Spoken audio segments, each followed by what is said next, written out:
नमस्ते दोस्तों, मैं प्रोफेसर सुभाष कुरुक्षेत्र विश्वविद्यालय कुरुक्षेत्र से अभी 15 अगस्त को एक लेख छपा मिंट वेबसाइट के ऊपर और उसके लेखक हैं विवेक देवराय, जो प्रधानमंत्री आर्थिक सलाहकार समिति के सदस्य भी हैं। और ये लेख उन्होंने लिखा है इस बात के लिए कि हम भारतीय लोगों को नया संविधान चाहिए। और ये नया संविधान क्यों चाहिए, इसके लिए उसमें इन्होंने 3 बातों की तरफ संकेत किया है। उसमें एक बात है ये कि जो भारत का संविधान है वो औपनिवेशिक विरासत है।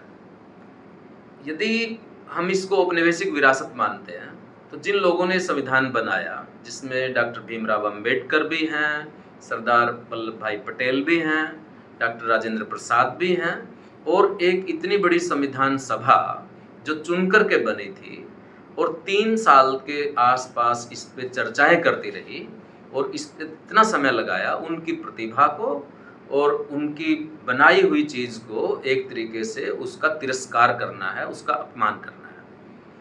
दूसरी बात उन्होंने कही कि जो भारत के संविधान का मूल ढांचा है वो कुछ निर्णय लेने में बाधा पहुंचाता है, उसकी वजह से स्पीड से निर्णय नहीं लिए जा सकते, ये उन्होंने कहा। अब भारत के संविधान का मूल ढांचा क्या है?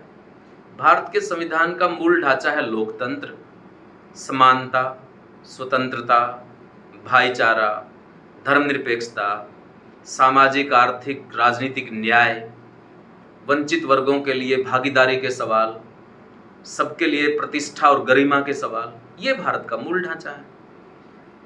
अब ये यदि मूल ढांचा निर्णयों को लेने में किस प्रकार से बाधक है, ये इन सारे तबकों को समझ में आ जाने की ज़रूरत है कि वो किसके ऊपर हमला करना चाहते हैं। मूल ढांचे का जिक्र 1973 में सुप्रीम कोर्ट ने किया कि कोई भी सरकार आए, किस पे कितना ही एमपीज़ की या सांसदों की सदस्यता, सांसदों की संख्या हो, लेकिन वो भारत के संविधान के मूल ढांचे को नहीं बदल सकती।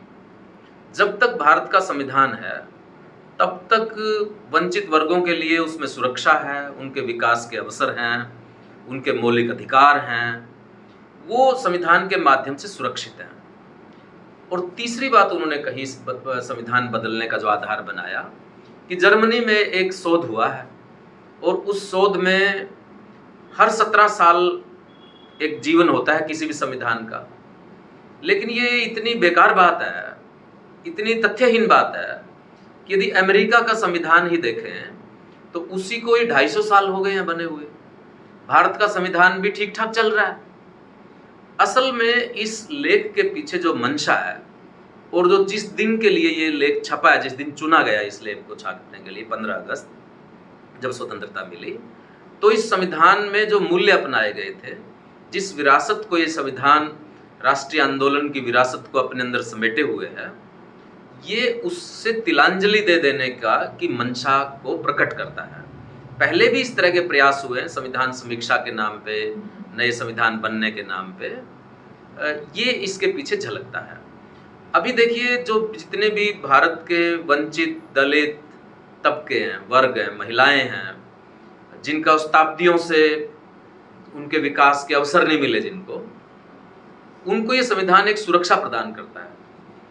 जब संविधान हम सबको सुरक्षा प्रदान करता है तो हमारी जिम्मेवारी बनती है कि हम संविधान की सुरक्षा करें।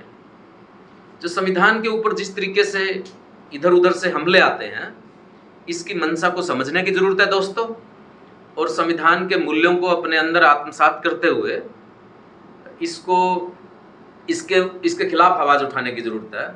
जो इस तरह के विचार उन लोगों की तरफ से आते हैं जो शासन सत्ताओं में बहुत उच्च पदों पर हैं, तो ये एक तरीके से हमें तैयार कर रहे होते हैं उस बात के लिए कि यदि संविधान बदल भी जाए तो आप उसके लिए तैयार रहें। ये हमारी मेंटल मेकअप जिसको कहते हैं, हमारी मानसिकता निर्माण करने के लिए इस तरह की चीज़ें बीच बीच में आती रहती हैं।